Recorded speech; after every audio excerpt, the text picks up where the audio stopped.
स्वः तत्सवितुर्वरेण्यं भर्गो देवस्य धीमहि धियो यो नः प्रचोदयात्। सुख आणिक दुःख यांना सांधते आहे,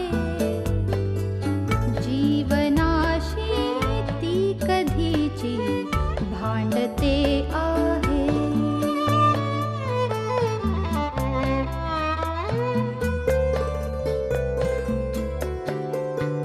दोन डोळ्यांनी मुक्याने बोलताना ती वेगळे काहीतरी बघ सांगते आहे।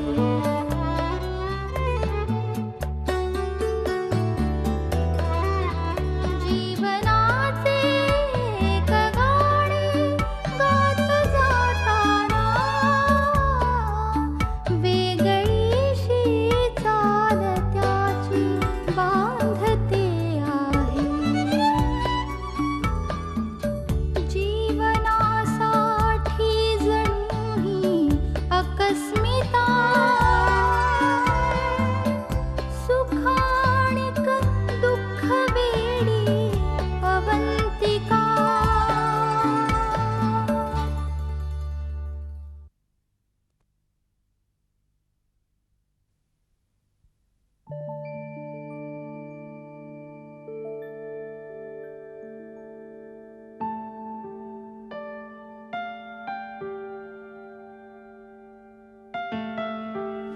हे काय तू तयार नाही झालीस? ऑफिसला जायला उशीर होईल ना तुला?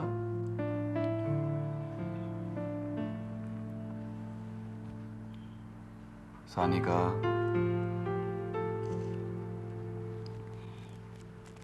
जावंसच वाटत नाहीये रे।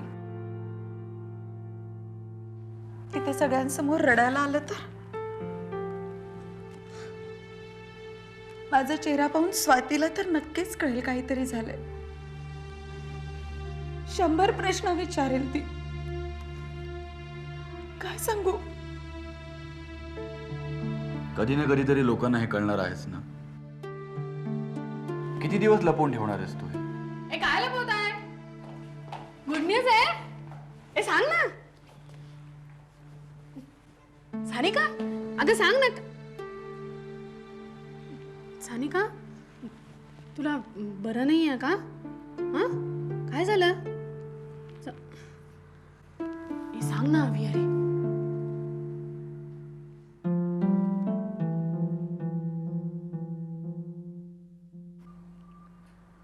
अवंतिका नवऱ्याला सोडून कायमची घरी आली।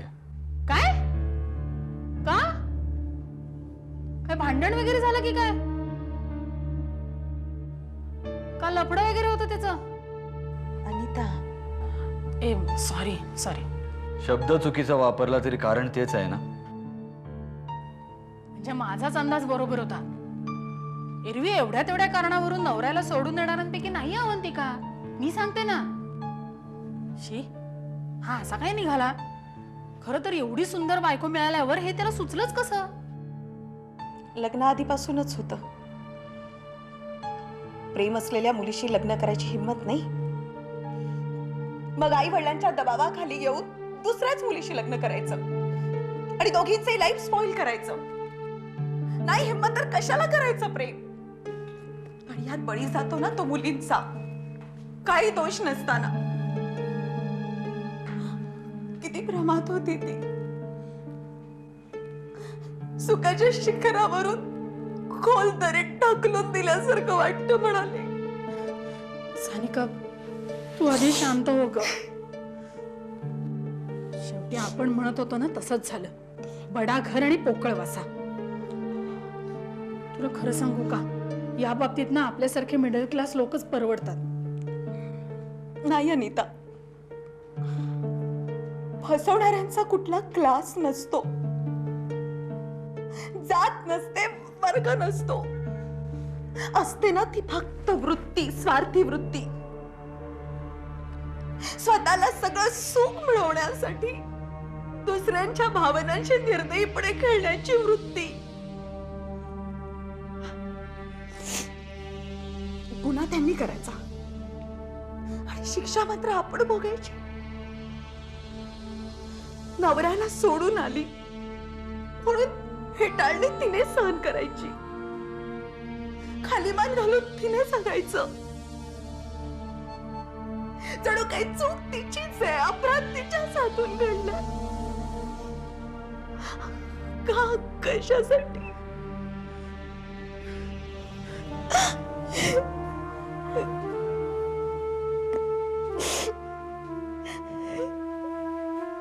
भावना, सौरभने अक्षरशः स्वतःला खोलीत कोंडून घेतले. कशातच त्याचं लक्ष नाहीये. हे बघून मला खूप दुःख होतं. पण मैथिलीला न सोडण्याचा त्यांचा हट्ट आहे ना, म्हणून रागही येतो. अशा परिस्थितीत काय करावं काहीच कळत नाही. मैथिली पण त्यांना सोडून जायला कबूल नाहीये. मग आम्ही कुठलं वचन देऊन अवंतिकाला परत बोलवून घ्यायचं? कसली ग्वाही द्यायची? त्यातून अवंतिका दोन्ही मुलांना घेऊन गेली. अगं नाहीतरी आई विना ती एवढी लहान मुलं एकटी राहिली असती का? भावना, त्या परत आल्याच नाही तर? ते नाही सांगता येणार. पण मग आमच्या घराण्याचा वंश त्यांच्याचकडे वाढणार नाही. असं नाही चालायचं. आर्या आम्हाला हवाच. अगं पण ते आपल्या हातात आहे का? काही गोष्टी आपल्याला शक्य करून घ्याव्या लागतात भावना. नियतीला कधीही आव्हान देऊ नये. आपण कितीही वल्गना केल्या तरी जे विधी लिखित असतं तेच होतं. नाही, पण झालं ते झालं म्हणून नशिबावर आम्ही सोपून देणाऱ्यापैकी नाही आहोत भावना. आतापर्यंत आम्हाला हवं होतं तसं आम्ही घडवत आलेलो आहोत आणि यापुढेही घडवणार.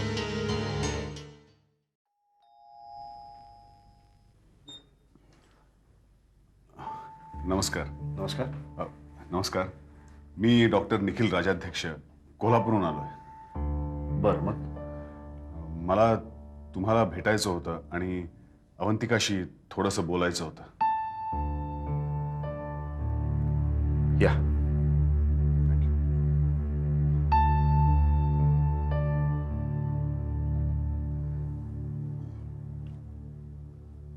डॉक्टर निखिल म्हणजे? सौरभचा चुलत भाऊ. अच्छा, त्यांनी पाठवलंय का तुम्हाला? का स्वतःमध्ये यायची हिंमत नव्हती? कशासाठी पाठवलंय आता? अहो, तुमचा राग मी समजू शकतो, पण माझं जरा ऐकून तर घ्या. आता ऐकून घ्यायचं शिल्लक काय ठेवलंय त्यांनी? त्यांना बोलू तर दे. बोला तुम्ही. अहो, मी खरंच सांगतो, मला यातलं काहीच माहित नव्हतं. मी 4 वर्षानंतर भारतात येतोय. एंगेजमेंटच्या दिवशी माझी अवंतिकाशी भेट झाली आणि लगेच 2 दिवसांनी मला हे सगळं कळलं. ते कळल्यावर खरं तर मला स्वतःलाच खूप शॉक बसला. हे बघा, मी सौरभचं समर्थन करायला किंवा त्याची बाजू मांडायला अजिबात इथं आलेलो नाहीये किंवा त्यांच्यापैकी कुणी मला इथं पाठवलेलंही नाहीये. अश्विनीकडून मला कळलं की अवंतिकाची मनस्थिती खूपच वाईट आहे. काकू, तुम्हाला माहित असेल की मी एक सकायट्रिस्ट आहे आणि मला असं वाटलं की समहाऊ मी कदाचित अवंतिकाला थोडं समजावू शकेन. मी इथं आलोय ते एका सहानुभूतीच्या नात्यानं. बस काकू, सौरभचं चुकलंच, 100% चुकलं. माझ्या भावानं असं वागावं याचं मला खरंच खूप वाईट वाटतंय. त्यांच्या वतीनं मी तुमची माफी मागतो. नाही, तुम्ही कशाला माफी मागताय? चूक त्यांची आहे. हो, पण तरीही एकदा मला अवंतिकाला भेटून हे सगळं सांगायचं होतं. ठीक आहे, तुम्ही भेटू शकता. ती वर असेल. चला, मी येते तुमच्या बरोबर.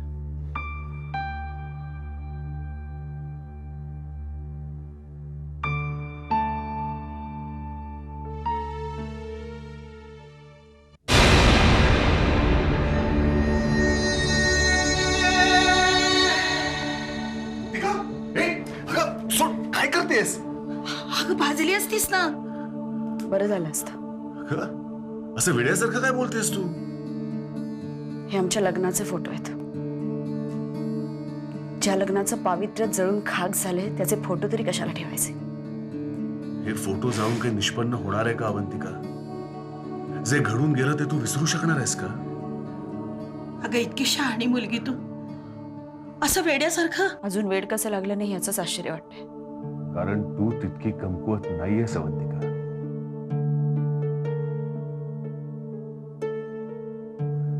अगं आणि मुख्य म्हणजे जे घडलं त्यात तुझी काहीच चूक नाहीये. मग तू का स्वतःला त्रास करून घ्यायचास? त्रास त्यांना व्हायला हवा, तुला नाही.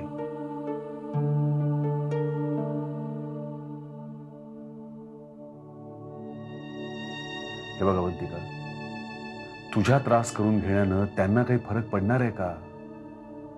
मग का?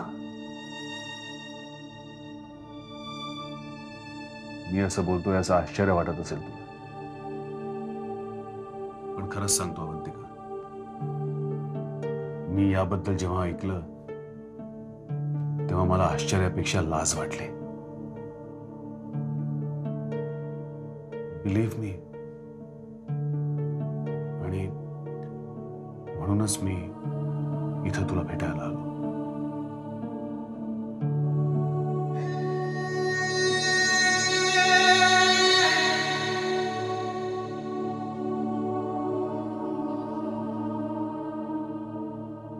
आशुताई, चला बघू 2 घास खाऊन घ्या. रुक्मिणी मला भूक नाहीये ग. अहो हे काय चाललंय समद? सौरभ दादा खोलीच्या बाहेर पडत नाही. आभिदादा रात्री जेवले नाहीत, सकाळी नाश्ता न करताच निघून गेले. अगं मग अशी काय करते, मला नाही का सांगायचंस तू?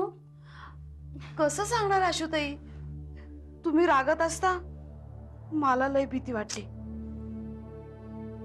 आता तुम्ही तरी 2 घास खाऊन घ्या, मी आता पटकन घेऊन येते.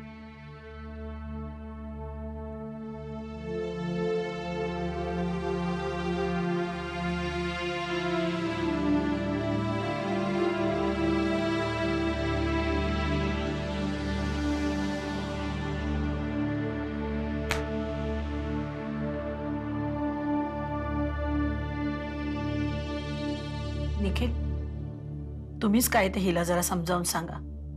अहो इतकी खंबीर मुलगी पार कोलमडून गेली. तहान भूक नाही, झोप नाही. अवंतिका, खरं तर आपली फारशी ओळख नाही, तरी पण मी तुझ्याबद्दल खूप ऐकलंय. माझ्या आईकडून, पूर्वा बहिणीकडून. तू खूप हुशार आहेस, टॅलेंटेड आहेस, सगळ्यांना सांभाळून घेणारी आहेस.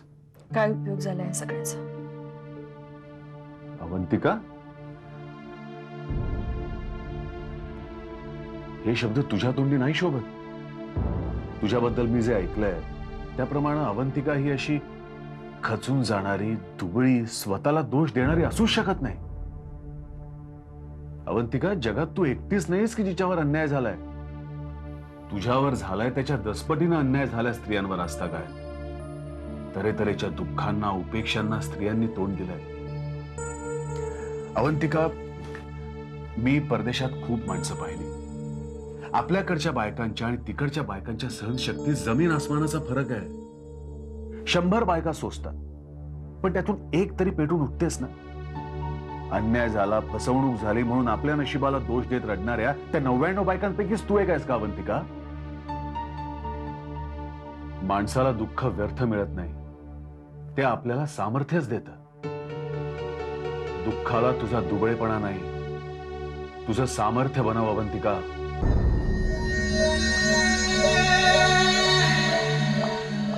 थांबा, आता मी तुला आउटच काढतो. आता मी शिक्षक मारतो. अरे कसा बॉल टाकतोस? नीट नाही काय टाकतेस? आमचा बॉल द्या. द्या ना आमचा बॉल. तेजस,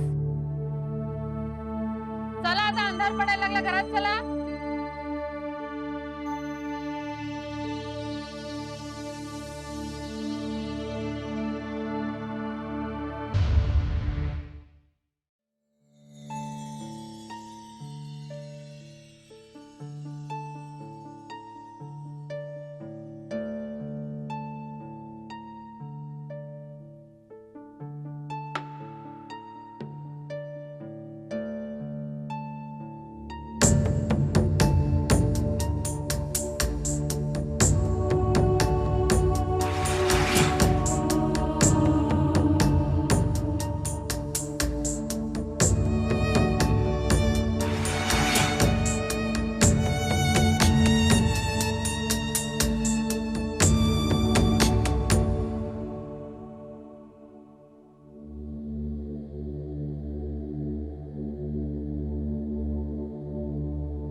पुत्र? मामा, मेरे कुछ समझ में नहीं आ रहा है। मैंने कभी सोचा भी नहीं था कि ऐसे भी कुछ होगा। कितनी अजीब बात है ना पुत्र। तुम अनीस से डिवोर्स लेना चाहती थी और अब तो उसके बच्चे की मां बनने वाली हो। ऐसा क्यों होता है मामा? मी अनिशला विसरायचा, त्याच्यापासून दूर जायचा इतका प्रयत्न करते, लेकिन कुछ ना कुछ हो जाता है और मी त्याला नाही विसरू शकत। अब भी वक्त है पुत्र, सोच ले, शायद भगवान को यही मंजूर हो। पुत्र, तूने क्या सोचा है? क्या अनीस को सब कुछ बताओगे? पता नहीं मामा, उसे बताऊं या नहीं।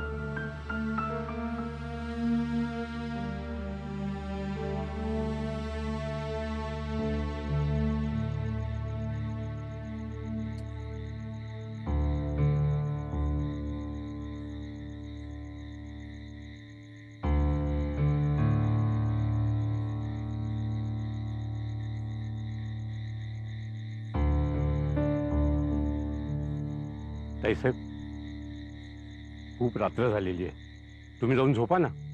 मी आहे अभिदादा आला तर. नाही काका, तुम्ही जाऊन झोपा, मी थांबते इथे.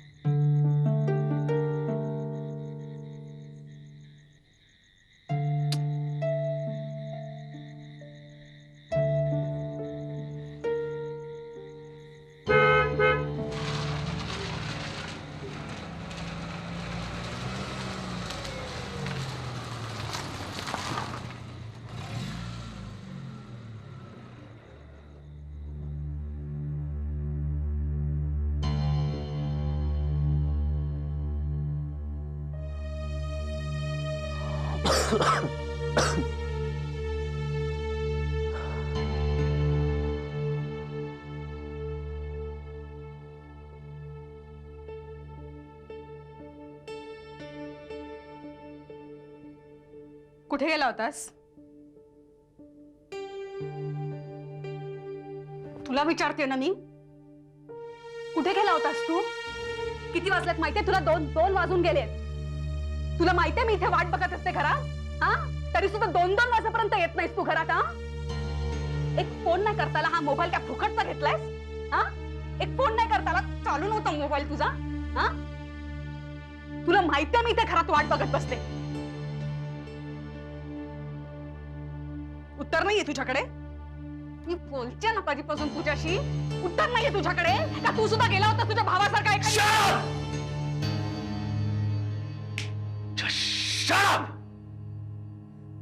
तुला कळतंय काय बोलतेस तू? हा,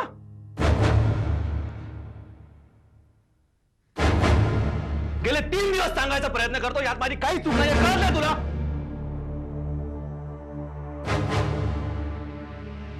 अरे कुणा तरी चुकीचा खापर माझ्यावर का फोडते? तुला काय वाटलं मी पण गेलो होतो कुठेतरी फिरायला?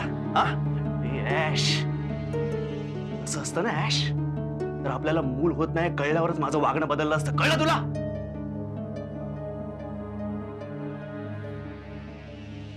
मला हे बोलून दाखवायचं नव्हतं, पण तू वेळ अशी आणलीस ऍश की बोलावं लागतंय मला. विसरलीस तू? हा, जेव्हा तू हॉस्पिटलमध्ये होती तेव्हा महिनाभर तुझ्या जवळ बसून होतो मी, एक क्षणी हल्लो नव्हतो मी. तुला साधं उठून बसता पण येत नव्हतं ऍश. तुला जेव खायला बसतो त्या पाय चेपेपर्यंत सगळं केलंय मी, आणि यामागे कुठलाही स्वार्थ, कुठलाही मतलब नव्हता. I did it because I love you, dam it.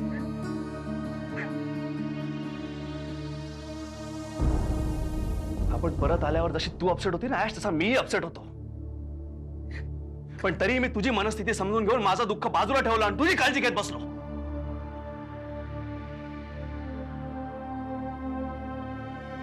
आणि आज सौरभ कळल्यावर तुला असं वाटतंय की मी कोणाबरोबर तरी फिरतोय? माझं प्रेम बिम सगळं खोटं आहे ऍश. तुला असं वाटत असेल ना तर तूही घर सोडून जाऊ शकतेस. I don't care, just get the bloody hell out of here.